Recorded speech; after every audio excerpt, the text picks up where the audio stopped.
Saya Ulfa, saya lagi mengambil S3 bidang pendidikan sebenarnya, inclusive education. Nah, sebenarnya kalau bicara pendidikan yang lagi tren, bukan lagi tren sih ya, yang menjadi kebijakan di seluruh dunia saat ini yang disebut namanya inclusive education.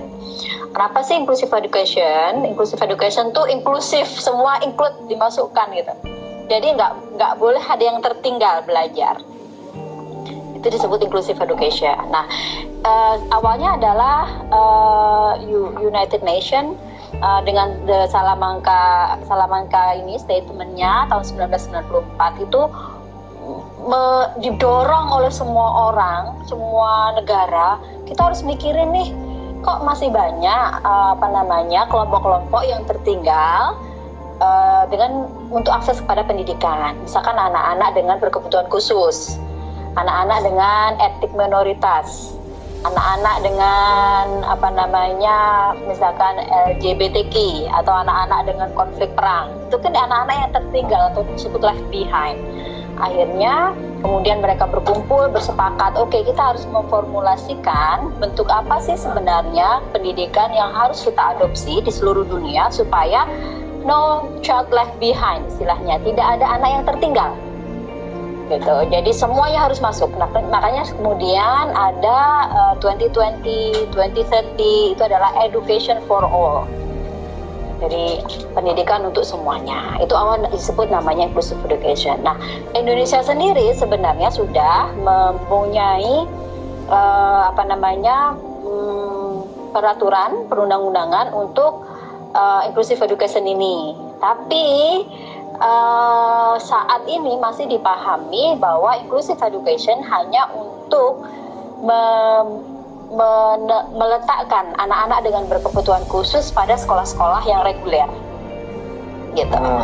Dan itu pun di Indonesia masih implementasinya sangat parsial. Jadi anak-anak dengan berkebutuhan khusus dengan gejala yang sangat ringan baru boleh masuk ke SD atau SMP atau SMA yang reguler, berduduk bersama dengan guru yang sama dengan anak-anak yang tidak mempunyai kebutuhan khusus. Ini masih parsial. Nah, kemudian ada beberapa ahli pendidikan mengatakan bahwa ini nggak hanya anak berkebutuhan khusus gitu. Inclusive education itu harus kita definisikan lagi bahwa semua anak punya kebutuhan khusus. Each individual of the students itu punya kebutuhan khusus gitu. Nah, tidak hanya kemudian mulai direformulasi, ini tidak hanya tentang menaruh anak-anak berkebutuhan khusus pada sekolah-sekolah reguler, tapi bagaimana kurikulum dalam sekolah tersebut mengadopsi semua kepentingan anak, baik dia berkebutuhan khusus maupun tidak. Nah, itu namanya inclusive education. Nah, Indonesia sebenarnya sangat saya melihatnya iklimnya sangat bagus untuk inklusif ya. Sekalipun mungkin pembelajaran di sekolah sendiri masih sangat sulit untuk merubah kurikulum yang kemudian mengadopsi mengakomodir semua kepentingan siswanya. Lihat, PKBM ini adalah salah satu bentuk dari inclusive education. Jadi dia ageless, saya bilang ya, ageless itu tidak memandang umur. Jadi siapapun bisa masuk. Kemudian juga tidak melihat tidak melihat background social statusnya ya. Jadi semuanya bisa, ibu-ibu, apalagi dia sangat ramah dengan gender ya, dan ibu-ibu bisa belajar gitu. Dia juga sangat ramah terhadap space. Jadi mau diletaknya mau di Sidorejo, mau di puncak Gunung Semeru atau puncak Gunung Kelut, apa-apa semuanya bisa mengakses pembelajaran ini. Terus waktunya juga sangat fleksibel. Intinya adalah semua orang bisa mengakses. Itu saya pikir saya akan menulis dalam tesis saya untuk special edition PKBM sebagai salah satu bentuk dari inclusive education. Jadi love, learning, ya, apa namanya, dan itu contoh yang praktis yang bagus gitu. Itu sudah contoh yang bahasa yang digunakan juga nggak melulu orang harus belajar bahasa apa namanya disampaikan dalam bahasa Indonesia. Ngomong Jawa ya oleh, ngomong kromo Jawa tinggi itu oleh semuanya. Nah, jadi, gitu ya, jadi semuanya Bu Ami tadi ya ngomong Jawa kamu po. Enggak, iya. Terus materinya juga begitu. Sebenarnya inclusive education itu syaratnya adalah materi. Jadi materi yang kan nggak mungkin semua ibu-ibu diajarin berdagang, atau nggak mungkin semua ibu-ibu diajarin masak. Kan ada ibu-ibu yang nggak bisa masak. Atau nggak semua ibu-ibu diajarin. Siapa tahu ada ibu-ibu yang pintar bahasa Inggris, ada ibu-ibu yang pintar ceramah tadi, motivator. Itu jadi harus apa namanya, PKBM sendiri sudah mulai bagus ya, apa namanya, membolehkan para pesertanya untuk jualan di tempatnya, belajar dengan segala apa namanya, berbagai macam tipe belajar. Nah, ditambah lagi, jadi memang sebagai orang atau fasilitator ya, atau pendidik di inclusive education itu juga harus memahami anak-anak peserta didiknya ini nggak semuanya pintar dagang. Ya udah, kalau nggak bisa dagang apa namanya, jadi motivator misalnya, atau jadi dai. Nah, itu memang harus PKBM Bestari sendiri bekerja sama dengan berbagai macam pihak yang kemudian kalau memang Bestari tidak punya apa namanya, PKBM Bestari tidak punya resources, dia bisa minta tolong. Seperti bagus sekali dengan adanya Pak Dr. Mahfur atau teman-teman yang lain yang bisa fill the gap, kalau kita bilangnya ya, fill the gap tadi, yang Mitra Bestari tidak punya resources. Aduh, aku nggak punya dokter psikolog nih, gitu. Panggil aja orang-orang. Nah, itu jadi panggil Bu Astati. Panggil saja untuk, nah, apalagi saat sekarang ini dengan online ini kan nggak perlu bayar honor ya, gitu, nggak perlu bayar transport gitu. Jadi semua orang bisa kita panggil untuk sharing. Ya, kayak untuk gini ya, sebenarnya kan bahwa saya pendek dulu. Sebenarnya kan PKBM Bestari bersama siswanya ini sudah dapat narasumber dari Australia loh. Nggak perlu bayar tiket untuk pulang. Ya, akhirnya ya itu tadi apa namanya, resources is there. Jadi memang harus very kreatif, jangan harus sumber-sumber itu ada di mana-mana. Jadi bagaimana mitra pengelola PKBM Bestari ini memanfaatkan sumber yang berserakan ini untuk kita ambil. Nah, inti dari inclusive education PKBM ini adalah yang disebut social capital. Ini social capital kita. Social capital itu sumber-sumber yang ada di sosial kita. Kita nggak. Kalau orang kan mikirnya capital itu kan modal itu harus uang. Tidak. Social capital itu apa namanya, yang ada di sosial kita, kayak jaringan ini kan. Nggak punya uang, tapi bisa ngundang Pak Dr. Mahfur, dapat berapanya. Nggak punya uang nih untuk beli tiket pesawat yang internasional, bisa menghubungi saya atau siapa, mungkin Pak Menteri gitu ya, Pak Menteri yang kayaknya selama ini kita tidak bisa mengaksesnya karena nggak punya uang. Itu namanya social capital, dengan network, dengan jejaring, dengan yang kita miliki. Duluran itu loh, biasanya duluran itu adalah social capital yang fase duluran. Itu harga saudara. Nah, siapa tahu kemudian, aduh, sana ya Bu Ulfa kok pengen biar sehat, biar lemu gino-gino, dikirim jamu. Itu kan social capital, saya nggak perlu bayar misalkan kayak gitu. Jadi itu social capital yang hanya trust dan ini. Nah, itu dari inclusive education yang dimaksud oleh apa namanya, orang internasional itu kita punya gitu. Cuma kita nggak tahu namanya gitu, kita nggak tahu bagaimana seperti apa, tapi kita sudah menjalankannya. Nah, kenapa ini bisa? Karena kita juga bersyukur karena negara kita ini adalah demokrasi ya. Kon kate lapoe terserah.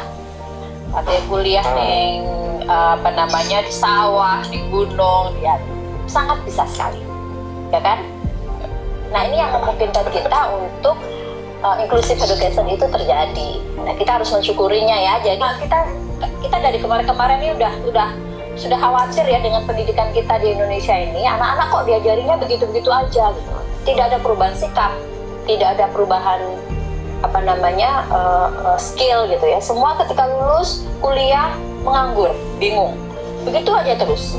berapa? Nah, kita Ya. tidak menciptakan orang-orang yang ya 1-2 aja sih yang bisa survive, kemudian tidak tergantung atau tidak daftar PNS atau tidak melamar pekerjaan ke perusahaan. Itu ada beberapa, tapi mostly semuanya ini bukan karena mereka nggak mampu atau mereka nggak disiapkan.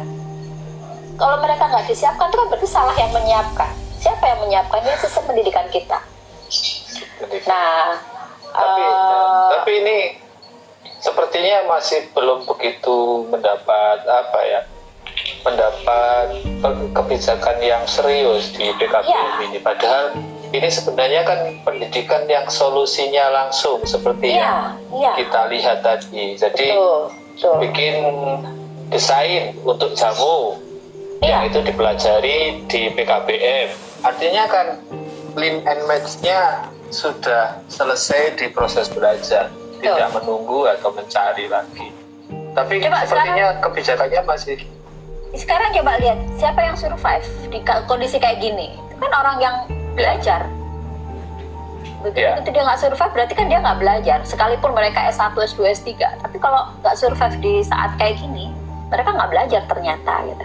Nah, saya melihatnya PKBM Bestari ini adalah tes. Tes itu bukan UN Unite ujian negara atau yang kalau kita pakai seragam duduk depan komputer mengerjakan itu enggak. Ini adalah tes, ini adalah COVID ini. COVID-19 ini merupakan tes bagi manusia yang selama ini telah belajar apa aja. Nah, saya melihat dari diskusi ibu-ibu di Bestari ini adalah mereka survive gitu. Malah ada yang termotivasi. Jadi kalau saat ini ya jangan mengeluh. Nah, itu kan suatu sudah lompatan dari kebutuhan ekonomis dan dasar, itu sudah melompat pada kebutuhan psikis atau emosi. Dan itu lompatan yang luar biasa itu. Itu kalau kita lihat. Dan sepertinya tadi menarik Mbak Ulfa. Kasus Bu siapa yang jualan es krim tadi? Bu Asati siapa ya yang jualan es krim tadi? Yang di awal sendiri tadi. Iya, awalnya kan usaha sepatu ya. Usaha sepatu kan distribusinya jauh.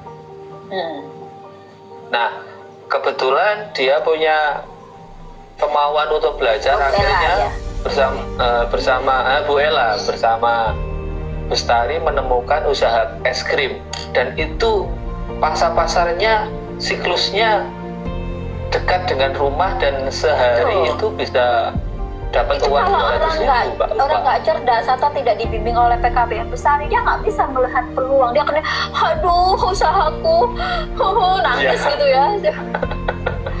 Tapi karena dukungan dari PKBM Bestari, kemudian dia sudah belajar selama ini di Bestari, melihat apa ya yang tak betul lagi, betul betul es krim kan gitu.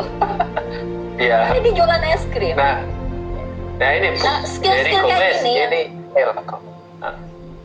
Skill-skill kayak gini ini perlu. Nah, kayak Bu siapa si Dokerto tadi, suaminya sopir, ngantar barang. Dia melihat mulai kan kosong. Ya udah Pak, bawa aja duren atau bawa aja buah naga atau salak. Nah, namanya buah kan seasonal. Itu kan dia bisa melihat itu peluang gitu. Kalau dia nggak cerdas, kalau dia nggak kita buka, dan pendidikan tuh di sini membuka kecerdasan yang untuk survive gitu. Jadi saya pikir kalau mau diakreditasi itu harusnya akreditasi PKBM Bestari itu A+. Jadi akreditasi kita kan berdasarkan akreditasinya lengkap, ya kita perlu itu. Tapi apa sih output atau alumni atau keluaran dari PKBM ini sudah keren banget, dan itu yang dibutuhkan saat ini. Coba sekarang lihat bagaimana kita susah ngaturnya orang-orang yang ada di Jakarta untuk pulang kan.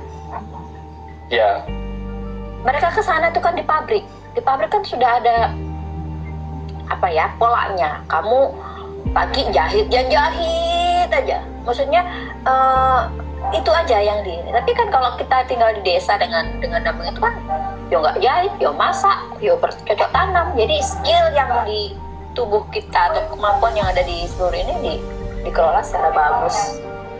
Saya pikir itu, dan Dan memang ini harusnya menjadi alternatif pendidikan di saat seperti ini. Ternyata